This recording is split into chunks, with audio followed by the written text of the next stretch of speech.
During the early period, the appeal of Ocean City as a resort was largely in its natural beauty, and many came just to watch the waves breaking on the shore, view the sunset over the bay, or feel the winds of the sea rustling the dune grass.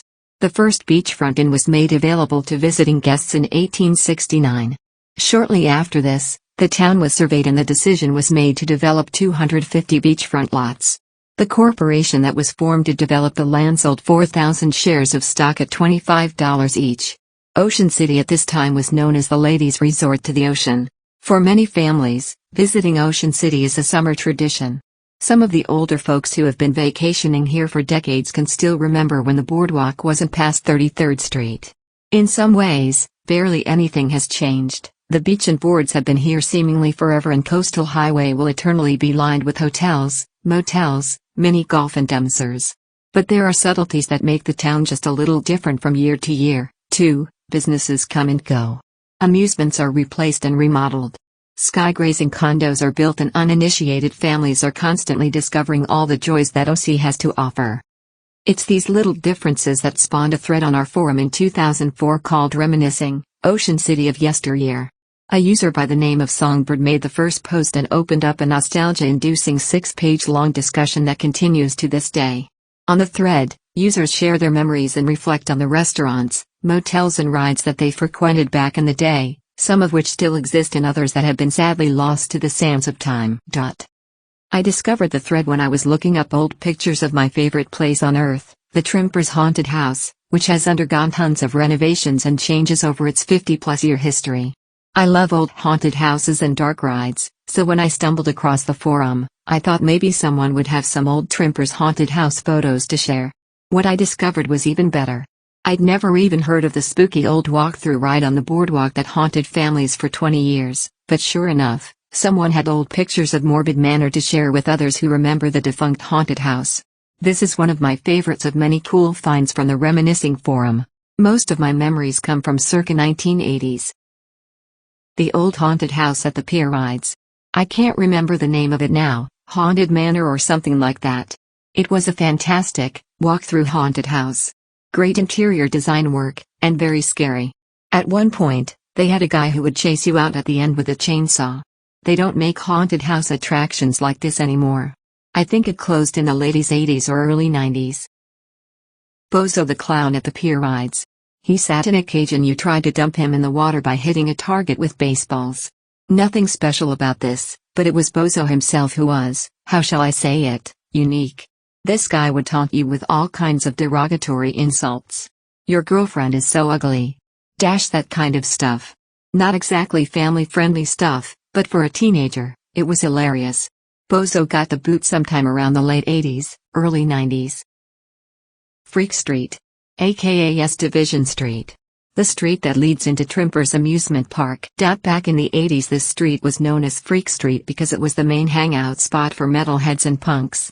On any given night, you would see dozens on them just, well, hanging out. Again, this OC tradition ended sometime in the late 80s, early 90s. Loitering is not allowed there anymore. Elvis, aka Norman. Elvis was a well-known OC institution for over 30 years. All day, every day he would cruise up and down the boards in his polyester shirt and pants and cowboy hat, while carrying an old 8-track cassette recorder, which always played Elvis tunes, while humming along with a kazoo. My dad knew him from the 60s. I know him from the late 70s and 80s. I have not seen him in years. He may have passed away, but I am not sure. Lombardi's Pizza on the Boardwalk. Best damn pizza in OC. They closed the Boardwalk shop several years ago, unfortunately. They still have one in North OC. The day the Moose fought back. Well, not really, but one night in 1988, some drunk patron at the Purple Moose Saloon ripped the moose head off the wall and threw it through the front window. Must have scared the hell out of people walking past it on the boards. The George Washington Hotel is on fire. I remember it well. I was at the Atlantic Hotel, the best hotel in OC I might add. We always stay there, when we heard all of these sirens. The hotel suffered major damage and never reopened. It was one of the oldest hotels in OC. The Wild Mouse Ride at Trimper's. Extremely fun wild mouse ride that was operated by a very scary-looking man. He had literally 2 or 3 teeth in his mouth and he was always covered in grease. This ride closed sometime in the late 80s. Laughing Sal from the early 30s. I really miss her. Okay, just kidding. Morbid Manor. This 2.5-story walk-through sat on the boardwalk near the inlet from 1975 to 95, and looked more like an actual abandoned house than an amusement park ride.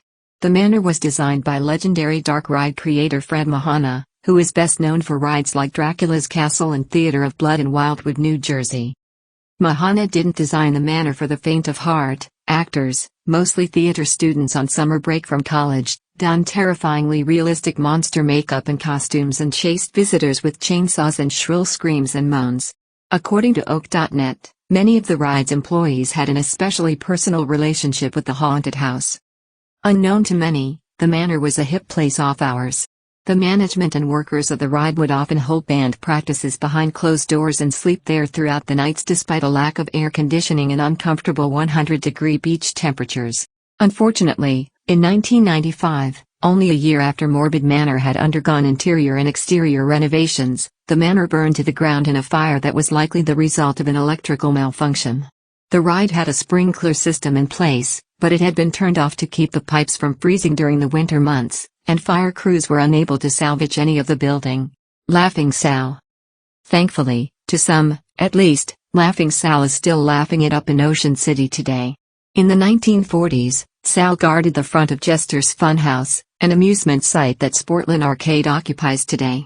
The funhouse was demolished in the 70s, and in 1980 Sal was restored and donated to the Ocean City Life-Saving Museum at the inlet. Sal now stands behind a glass window on the museum's second floor, and with the push of a button, you can make her laugh and jolt around just as she did in the 40s. Some say she's haunted, and rumors say she's been known to start laughing and gyrating all by herself. Whether that's true or not, you'll have to find out on your own. Wild Mouse Coaster. According to those who remember this particular coaster, the Wild Mouse was also known as the Monster Mouse and was located at the beginning of the boardwalk from the 1960s to the mid-80s.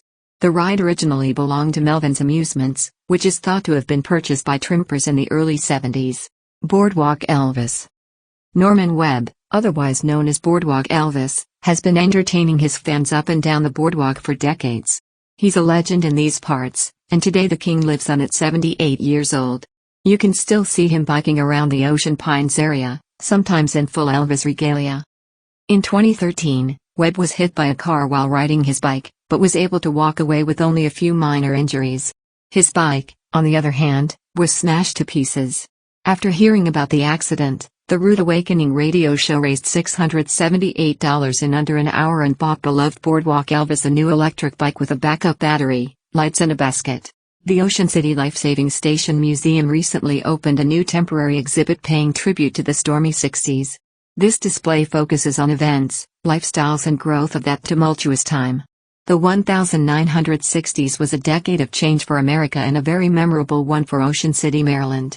Although only one man, Hugh T. Cropper, presided as mayor, 1959 to 1970, the town went through a lot of changes, development and challenges. There were riots, storms, cool fashions, condominiums and as always, a whole lot of fun. In fact, the 1960 OC Bureau of Information touted Ocean City as the hospitality resort with family fun at family prices. This exhibit should be nostalgic for all of the baby boomers out there. Who could forget fun times at the beach club, sing-alongs at the Irish House, your first trip to the newly opened frontier town or a ride through Trimper's haunted house? Remember the taste of Ernie's donuts or a delicious steak at Mario's? Do you recall dancing to music of bands like the Admirals or the Red Notes? Included in the display are many photographs, postcards and advertising from local businesses of that time. Some establishments vanished long ago while others are continuing to operate under the next generation of family members. All was not fun and games during the 60s. The Labor Day riots started things off and then in March of 1962 Ocean City endured a devastating nor'easter that blew through town. Segregation was ending and the war in Vietnam was beginning.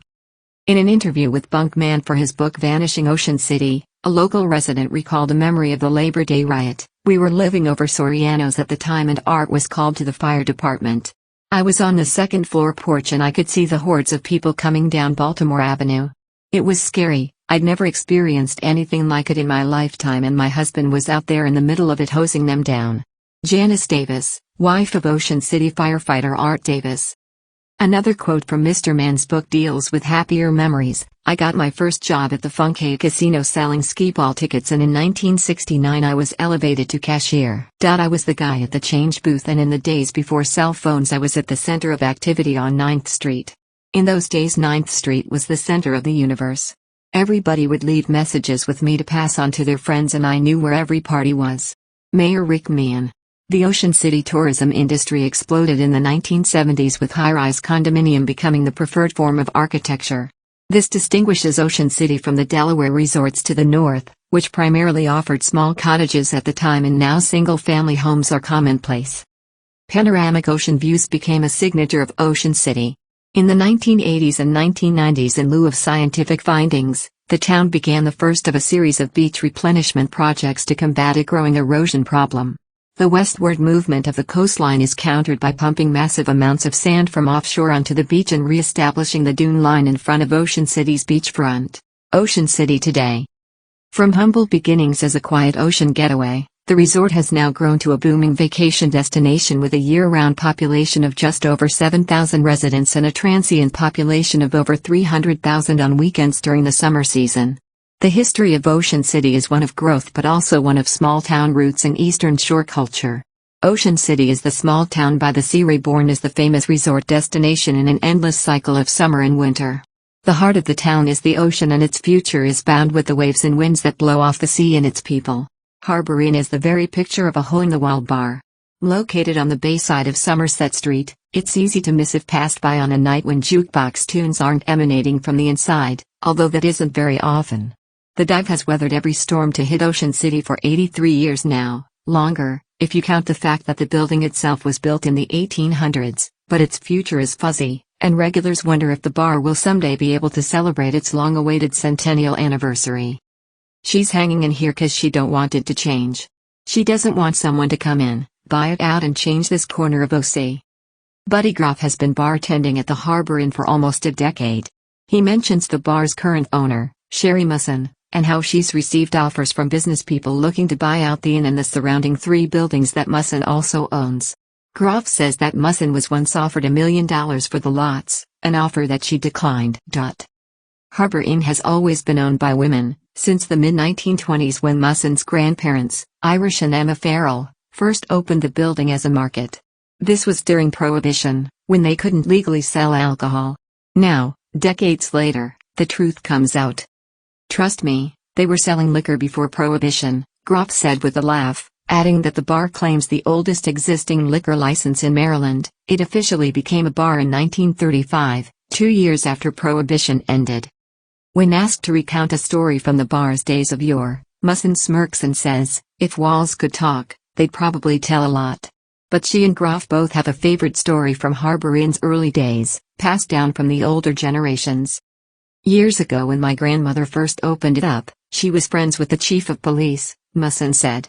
It was really originally a little market for the marina over here, and she would pour whiskey in Coca-Cola bottles and put them in the counters where the candy or whatever was sold.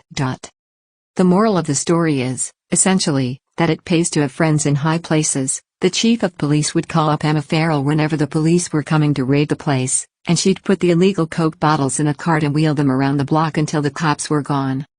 She remembered when the inlet was cut through, Musson said of her late grandmother. She used to sit and talk to the customers and tell them stories all about Ocean City, which I'm kind of glad to be a part of, growing up here. I can remember when Ocean City wasn't past 33rd Street. What's up with the Barbies? A customer asks, pointing to the mostly naked dolls sitting on top of a TV behind the bar. He collects them, Short answers, motioning toward Buddy. Groff doesn't actually collect them, but he and Short quip back and forth like this all night.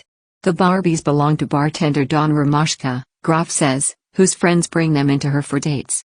While at first glance the dive appears to be decked out in the expected beer brand paraphernalia, it also sports its own unique, personal touches. There's the naked Barbies, for one, but there's also the picture of Groff with the guitarist from heavy metal band Jackal. I asked him for a picture and he said he'd only do it if we took it under the dumbasses sign, Groff recalled, and framed newspaper clippings on the wall, media coverage from Harbor Inn's 80th anniversary 3 years ago.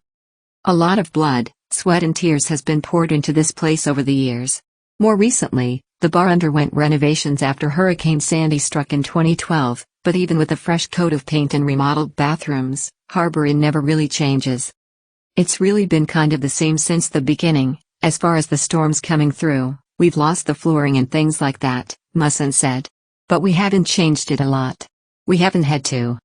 The bar has always been owned by the same family, but Musson says that her children have no interest in taking over the business someday.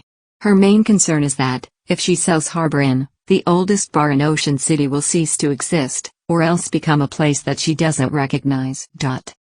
Two young women stumble in through the side door, evidently hitting the next stop on their Friday night bar crawl. Groff invites them to put something on the jukebox, and one of them chooses Justin Bieber's Love Yourself. It's not a song you would expect to hear in a place like this, where classic rock is in regular rotation, but Harbor Inn defies